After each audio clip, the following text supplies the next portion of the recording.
Hindi ang laki ng sahod ang tunay na nagpapayaman sa isang tao, kundi ang kung paano niya ginagastos ang kanyang pera.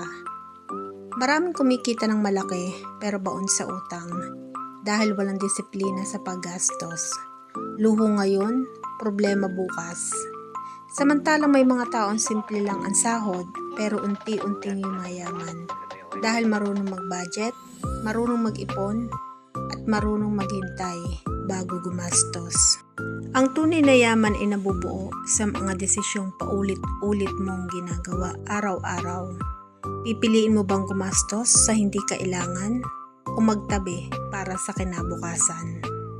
Pipiliin mo bang ipagyabang ang meron ka ngayon o paghandaan ang seguridad bukas? Sa huli, hindi sahod ang nagtatakda ng estado mo sa buhay. Ang ugali mo sa pera ang tunay na susi ng pagyaman.